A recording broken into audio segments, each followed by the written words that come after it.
దైవ మర్మములు మే 11. ఆత్మతోనూ జ్ఞానముతోనూ నిండుకొని మంచి పేరు పొందిన 7 మనుష్యులను మీలో ఏర్పరచుకొనుడి. అపోస్తల కార్యములు 6వ అధ్యాయం 3వ వచనం. దేవుని వాక్యమును అనుసరింపక తప్పిపోవుటచే ఈనాడు దేవుని ప్రజల మధ్య ఎంతో గొప్ప నష్టమును చూడగలము. ప్రార్థన ద్వారా పెద్దలను కనుగొనగల మనుకొని వారు సహితము అజాగ్రత్త పరులై దేవుని సేవకులు జతపని వారుగా కలిసి ప్రార్థించుట అను ఈ ప్రాముఖ్యమైన పనిని నిర్లక్ష్యం చేసి మానవుల యోగ్యతలు మాట్లాడుటలో వారికున్న సామర్థ్యతను లేక లోకం నందలి వారి స్థానము ఇతర అర్హతలను బట్టి నడిపించబడు పెద్దలను నియమించుచున్నారు. దాని ఫలితము ఆత్మీయ గొడ్డుబారిన పరిస్థితి.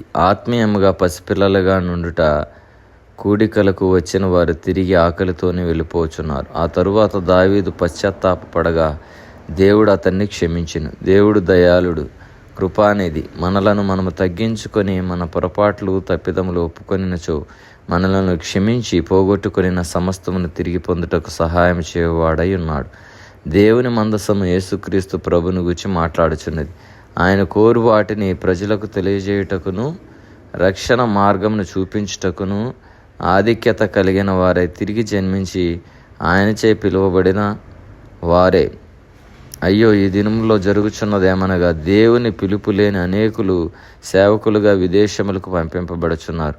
ఆ కారణం చేత అలాగున పంపబడిన వారిలో 165 కంటే అధికముగా వారు సేవ చేయవలసిన కాలం నందు మొదటి 5 సంవత్సరం ముగిసిన తరువాత వారు తిరిగి తమ స్థానములకు వెళ్ళుటలేదు.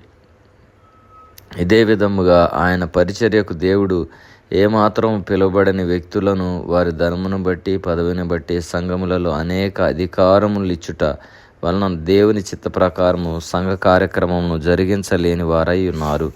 కాబట్టి మనము కూడా దేవుని ఆత్మతోనూ జ్ఞానముతోనూ నిండుకొనిన వారమై దేవుడు మనకు అప్పగించిన బాధ్యతలను మనము కూడా దేవుని చిత్తానుసారముగా నిర్వర్తించగలటకు దేవుని చేత ఏర్పరచబడిన వారముగా, దేవుని చేత పంపబడిన వారముగా, దేవుని ఆత్మ చేత నింపబడిన వారముగా మనము కూడా ఆయన యొక్క సత్య సువార్తను ప్రకటించాలనేది దేవుని ఆశ అనేది. అటువంటి మనుషులను దేవుడు అనేకులను మన సంఘంలో దేవుడు లేపును గాక. ఆమేన్.